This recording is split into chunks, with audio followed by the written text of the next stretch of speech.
বিসিবির দীর্ঘদিনের দুর্নীতি অনিয়ম রুখে দেওয়ার ঘোষণা দিয়েছেন নতুন সভাপতি ফারুক আহমেদ। জনসম্মুখে প্রকাশ করা হবে তদন্ত রিপোর্ট। দায়িত্ব পেয়ে ক্রিকেট প্রশাসনকে ঢেলে সাজানোর কথাও বলেছেন তিনি। নজর দেবেন ঘরোয়া ক্রিকেট কাঠামোয়। হেড কোচ চন্ডিকা হাথুরুসিংহকে বিদায় করতে চাইলেও ব্যবস্থা নেবেন বুঝে শুনে।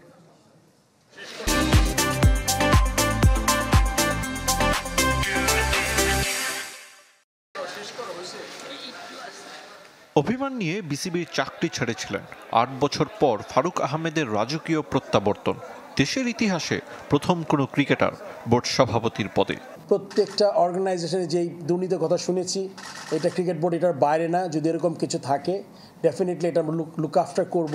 কোনো তদন্ত কমিশন হয় ওইটা ডেফিনেটলি আসবে পাবলিকলি। যে কমিটির বিরুদ্ধে দুর্নীতি অনিয়মের অভিযোগ, তাদের কজন পরিচালককে পাশে নিয়ে দুর্নীতি রুখে দেওয়ার ঘোষণা দিলেন।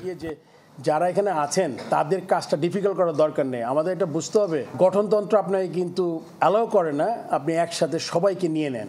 সিন্ডিকেটের ব্যাপারে এই ধরনের কাজ আমি যেই কদিন চেষ্টা করব, ইট উইল নট হ্যাপেন। চেষ্টা করব আমি। তরুণ প্রজন্মের মতো ক্রিকেট বোর্ডেও সংস্কারের পক্ষে নতুন সভাপতি প্রাণ ফেরাতে চান ঘরোয়া ক্রিকেটে।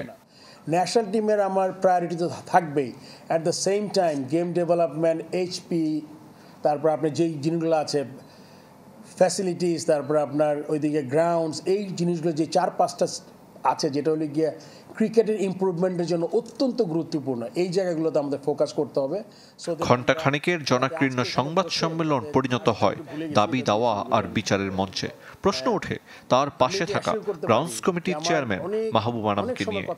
হেড কোচ হাথুরুসিংহকে নিয়ে দীর্ঘদিন যার আপত্তি, তিনি এবার কি করবেন? চন্ডিকা হাথুরুসিংহের ব্যাপারে আমি এক্স্যাক্টলি আসলে কন্ট্রাক্টটা জানি না।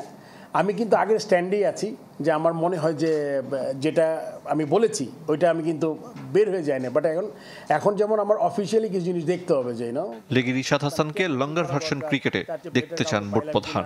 আলোচনা হবে সাকিব আল হাসানকে নিয়েও। এখন সাকিব বাইরের থেকে ঘুরে ঘুরে খেলতে পারবে কিনা আরেকটা ব্যাপার, যেটা আমরা খুব সিরিয়াসলি এটা দেখবো। আপনি যদি বলেন, আপনি যদি লেখা থাকে একটা কোনো কার্ডে যে ট্যুর চলাকালীন সময়ে ট্যুর বা লোকাল খেলা, ওই সময় আপনি কোনো অ্যাড করতে পারবেন না। ওটার জন্য পারমিশনের জন্য কেউ আসবেন আপনার কাছে। জাতীয় দল নিয়ে হস্তক্ষেপ করতে চান না ফারুক আহমেদ। নির্বাচকদের পূর্ণ স্বাধীনতা দেওয়ার পক্ষে। পার্টিকুলার প্লেয়ার সিলেকশন কিন্তু সিলেকশন কমিটির দায়িত্ব। আরিফুল ইসলাম, চ্যানেল 24, ঢাকা।